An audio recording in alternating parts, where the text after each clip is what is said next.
La jeunesse de Jack Johnson. Né le 31 mars 1878 à Galveston, au Texas, Arthur John Johnson est entré dans un monde encore secoué par les séquelles de la Reconstruction. Ses parents, Henry et Tina, tous deux anciens esclaves, travaillaient assidûment pour subvenir aux besoins de leur famille. Henry en tant que concierge d'école et Tina en tant que blanchisseuse. Dans leur maison située au 808 Broadway dans le 12e quartier de Galveston, l'éducation était valorisée, et chacun de leurs 9 enfants a reçu au moins 5 ans de scolarité. Jack Johnson, comme on l'appellerait plus tard, a grandi parmi les diverses rues de Galveston et s'est retrouvé attiré par le gang local dès l'âge de 12 ans. Malgré les opportunités d'éducation formelle, Johnson a choisi de soutenir financièrement sa famille dès son plus jeune âge. Il a occupé divers emplois, y compris celui de balayeur dans un salon de coiffure et d'assistant dans une boulangerie, allant même jusqu'à voyager à Dallas à la recherche de travail. C'est là qu'il a rencontré Walter Lewis, un peintre de carrosserie qui lui a fait découvrir la boxe. À l'âge de 16 ans, Johnson a entrepris un autre voyage, cette fois à Manhattan, animé par le désir de rencontrer ses idoles. Sa première destination était de serrer la main de Steve Brodie, l'immigrant irlandais célèbre pour avoir survécu à un saut audacieux depuis le pont de Brooklyn en 1886. De là, il s'est rendu à Boston pour rechercher Joe Walcott, un boxeur poids welter de la Barbade qu'il admirait. De retour à Galveston, Johnson a occupé divers emplois, notamment des travaux de conciergerie, des soins aux écuries, des fonctions de portier d'hôtel et des fonctions de débardeur. Pendant ce temps, il s'est retrouvé à nettoyer une salle de sport, économisant ses gains jusqu'à ce qu'il puisse se payer une paire de gants de boxe. Son premier combat a eu lieu sur les rives de Galveston à l'été 1895, où il a affronté son collègue docker John Lee, sortant victorieux et gagnant une maigre bourse de $1,50. Plus tard cet été-là, un boxeur professionnel du nom de Bob Thompson a visité Galveston, offrant $25 à quiconque pourrait résister à 4 rounds sur le ring avec lui. Johnson a relevé le défi, endurant les rounds mais considérant l'expérience comme les gains les plus durs de sa vie. En 1898, selon son autobiographie, Johnson aurait épousé une connaissance d'enfance nommée Mary Austin. Cependant, aucun enregistrement officiel de ce mariage n'existe, et le recensement de 1900 le mentionnait toujours résidant avec ses parents et ses frères et sœurs. Quelle que soit sa situation matrimoniale, Johnson se sentait limité par les opportunités limitées à Galveston, ce qui l'incita à fixer son regard sur Chicago comme prochaine destination. L'ascension de Jack Johnson. Au printemps 1899, Johnson entreprit un nouveau voyage, cette fois vers la ville animée de Chicago. Conscient de la dynamique raciale au sein du monde de la boxe, il comprit qu'obtenir un manager blanc était essentiel pour progresser. Malheureusement, il rencontra une certaine réticence de la part de potentiels managers. Indéfectible, Johnson continua son chemin jusqu'à Springfield, Illinois, où il croisa la route de Johnny Connor, un ancien boxeur poids-coq devenu propriétaire de salon, organisant des événements de boxe bimensuels. Johnson se retrouva enrôlé comme 5e participant à une « bataille royale », un spectacle typique de l'ère de la ségrégation raciale où plusieurs combattants noirs concouraient les yeux bandés dans un ring, le dernier en lice remportant le maigre prix, souvent offert par un public majoritairement blanc.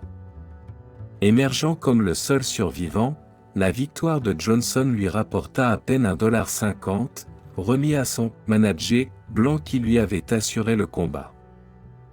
Malgré les maigres gains, le talent de Johnson attira l'attention de Jack Curley, l'assistant du promoteur de boxe PJ, Paddy Carroll. Curley et Carroll facilitèrent le début de Johnson à Chicago, l'opposant au prospect poids lourd noir John N., surnommé Klondike. Cependant, la première sortie de Johnson le 5 mai 1899 se termina prématurément lorsqu'il abandonna après 5 rounds. Malgré les revers, Johnson trouva du travail en tant que sparring partner et entraîneur, saisissant les combats chaque fois que des opportunités se présentaient. Le 1er mai 1900, Johnson affronta son premier adversaire blanc, l'Australien Jim Scanlon, qu'il battit par KO au 7e round.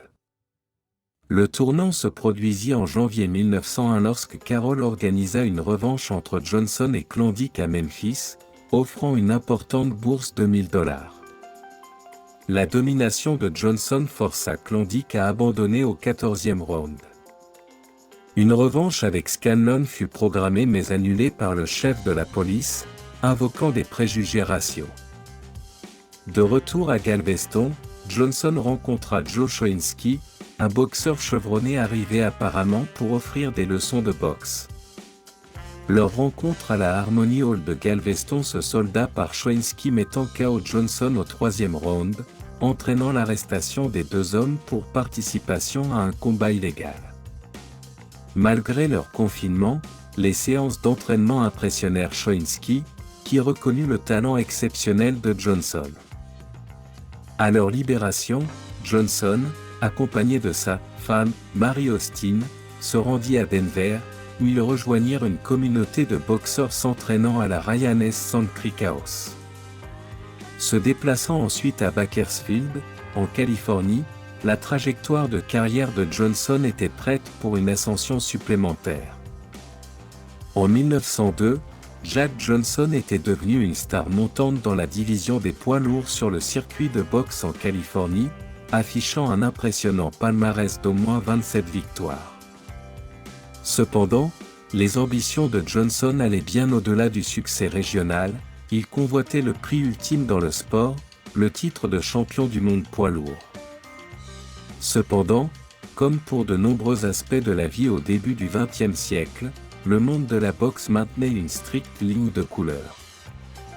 Jim Jeffrey, le champion poids lourd en titre, refusait catégoriquement d'affronter Johnson ou tout autre prétendant noir. Indifférent aux barrières raciales, Johnson défia courageusement Jack Jeffrey, le frère cadet du champion, le 16 mai.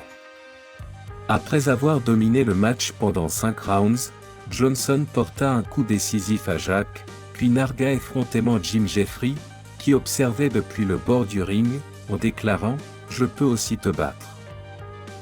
L'ascension de Johnson dans les rangs des poids lourds se poursuivit au cours des années suivantes.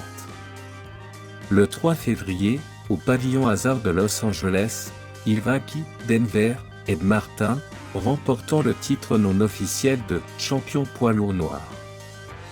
Peu après, il vainquit les meilleurs poids lourds noirs de l'époque, dont Sam McVey, Joe Jeannette et Sam Langford.